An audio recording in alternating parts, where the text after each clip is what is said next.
지금 이제 포도 샤인머스켓에서 이제 해마다 나오는 증상 중에 하나가 포도잎이 한 5매, 6매 요 이전까지는 포도잎이 다 깨끗하게 나오는데 그 후에 가끔 농가에서 보면 잎이 오그라져 나오는 경우가 있습니다. 이런 경우가 만약 잎이 오그라져 나온다면 그 잎을 본 순간 한 2 내지 3주 전부터 내가 혹시 내 밭에다가 토양이나 아니면 이 관주로 통해서 어떤 특정 성분의 뭐를 주었는지 한번 체크할 필요가 있습니다. 예를 들어서 그런 것이 지속적으로 준 것이 있다면 잎이 오그라진 거를 본 순간부터는 그거 특별하게 준 것을 주지 않고 일반 물만 관수하는 것이 좋을 것 같습니다. 그리고 이제 우리가 잎이 오그라진 것을 많이 회복시키고 해서 뭐 또 특별한 거를 준다고 해서 일단 오그라진 잎은 펴지지는 않습니다. 근데 좀 다행스러운 것은 그런 잎들이 포도밭에 중간중간 있다고 하더라도 포도를 익는 데는 큰 지장이 없습니다. 제가 가끔가다 말씀드립니다만 포도를 익히는 데 있어서는 착과량이 무엇보다 가장 중요합니다. 그 다음에 관수량이 또 중요하고 이 두 가지만 충족이 된다면 내 밭에서 일부 오그라진 잎이 있더라도 포도를 익히는 데는 아무 문제가 없습니다.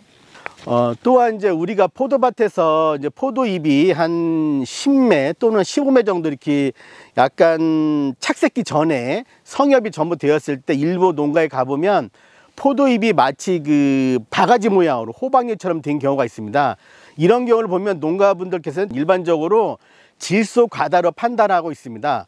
근데 포도잎이 이렇게 호박잎처럼 둥글게 된 것은 질소 과다에 의한 것보다는 수분 부족에 의해서 이렇게 잎이 호박잎처럼 이루어지는 겁니다.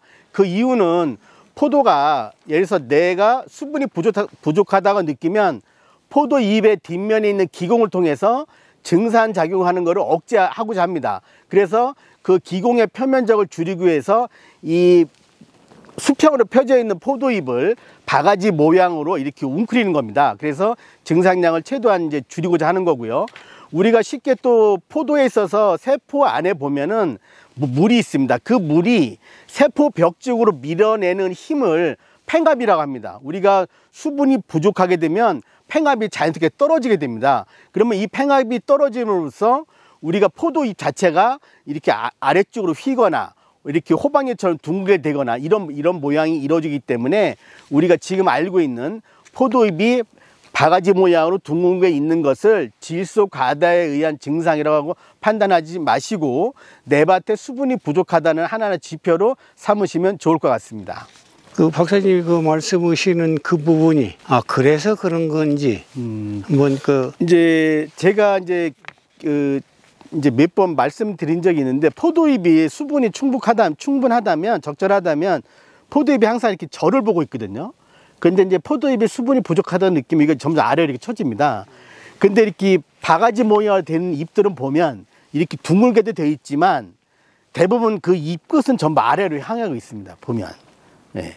그렇기 때문에 이렇게 아래로 그래서 그 잎은 아까 이제 제가 설명드린 바와 같이 수분이 부족해서 이제 포도나무가 수분을 안 뺏기려고 기공의 면적을 줄이려고 잎을 펴 있는 거를 둥글게 마는 겁니다.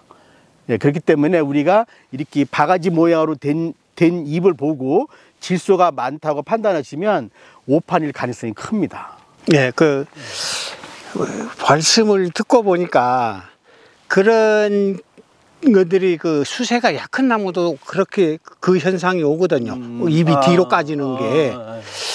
그것도 맞는 말씀 같고, 제가 여기 물을 앞전에는 그 5톤짜리 하나 놓고 물을 퍼올려서 물을 주면은 약 1시간에서 1시간 한 반 정도 주면은 이렇게 물이 밑으로 좀 비어져 약간 좀 나오거든요. 그러면 물을 충분히 줬다라고 생각을 했어요. 지금까지 그 관행적으로 그렇게 농사를 지었어요. 근데 지금은 계량기를 물 계량기를 달고 보니까 그 정도 주면은 이 밭 전체에서 한 7톤 정도 줬던 것 같아. 그거 5톤하고 물일량이 좀 작으니까 올라오는 양하고 비례했을 때 한 7톤 정도를 내가 관행적으로 줬던 것 같아요. 그것도 이제 뭐 주기적으로 줬다기보다는 사람 생각날 때 줬던 것 같아요. 지금 말씀 들어보니까. 그래서 물을 원활히 못 줬던 것은 사실인 것 같습니다. 제가 그 농사를 지금까지 관행적으로 지어간 거에 대해서 보면은.